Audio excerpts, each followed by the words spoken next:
Ils étaient amis avec moi par intérêt. Partie 1 sur 2. Salut, je m'appelle Pamela.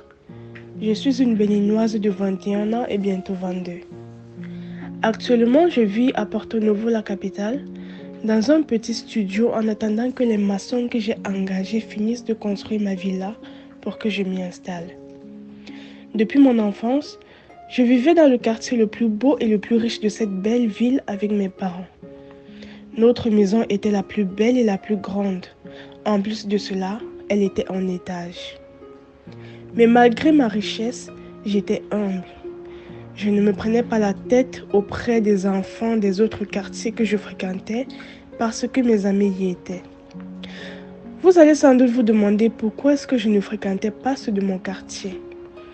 Eh bien, je ne le faisais pas parce qu'ils avaient une mentalité différente de la mienne. En effet, ils méprisaient ceux qui n'avaient pas le même niveau social et cela ne me plaisait pas du tout. C'est alors que j'ai commencé à fréquenter d'autres quartiers et dans l'un d'eux, j'ai rencontré Raphaël, Nelly, Leila, Oscar et Ornella, une bande qui était toujours ensemble. Ils étaient en train de jouer au football quand le ballon est venu vers moi. Je l'ai ramassé et je suis allée le leur donner. Ils m'ont remercié et m'ont demandé si je voulais me joindre à eux pour qu'on joue et j'ai dit oui. C'est ainsi que notre amitié a commencé. J'allais les voir quand je pouvais et soit on jouait au foot, soit on allait faire une balade. Et ayant remarqué qu'à chaque fois je mettais des vêtements chics et qu'un chauffeur était toujours à ma disposition, ils m'ont demandé de leur parler de moi et je l'ai fait. Je leur ai donné le nom de l'école dans laquelle je fréquentais et du quartier dans lequel je vivais et là, ils ont demandé à venir chez moi. J'en ai parlé à mes parents et ils ont accepté. Ils sont venus chez moi et ils ont passé des heures à complimenter ma maison. Les filles de la bande ont commencé à me demander des vêtements que je donnais avec plaisir puisqu'elles étaient mes amies. Et de temps à autre, eux tous me parlaient de leurs problèmes et je les aidais. J'allais même souvent chez eux avec des cadeaux pour eux et leur famille et j'étais très bien accueillie.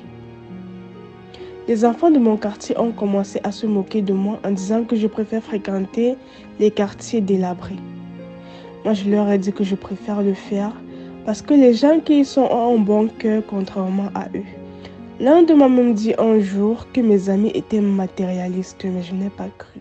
Les mois sont passés, les années aussi. J'ai eu 20 ans et comme cadeau d'anniversaire, mes parents m'ont offert un voyage de 2 semaines dans une autre ville, dans un hôtel de luxe. J'y suis allée avec mes amis. On s'amusait matin et soir. On allait dans des plages et le soir, on s'asseyait au bord de la piscine de l'hôtel et on s'amusait avec l'eau. Et chaque soir, je causais avec mes parents avant de dormir. Et le lendemain matin, on se disait bonjour par message. Mais un jour, ils n'ont pas répondu à mes salutations matinales. Je me suis inquiétée, mais je me suis dit qu'ils étaient sûrement occupés.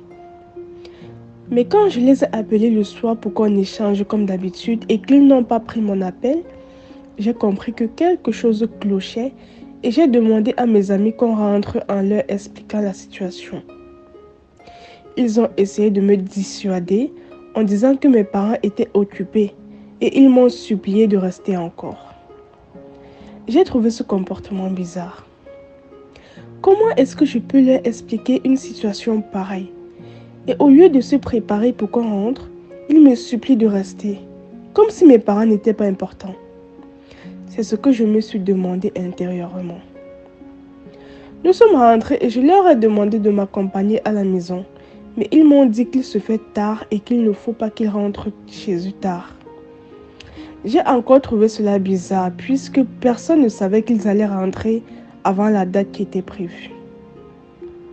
Quand je suis arrivée dans mon quartier, j'ai vu des voitures de pompiers autour de l'endroit où la demeure familiale était supposée être. Et il y avait des gens autour, même des policiers. Je me suis rapprochée et ce que j'ai vu et entendu m'a fait tomber dans les pommes quelques minutes plus tard.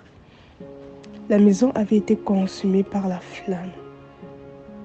J'ai dit à l'un des policiers présents sur les lieux que cette maison était la mienne et je lui ai demandé où sont mes parents. Il m'a dit qu'ils ont retiré 2 corps calcinés de là. Et c'est là que je me suis évanouie. Merci de vous abonner et surtout, activez la cloche de notification pour ne rater aucune vidéo. Merci.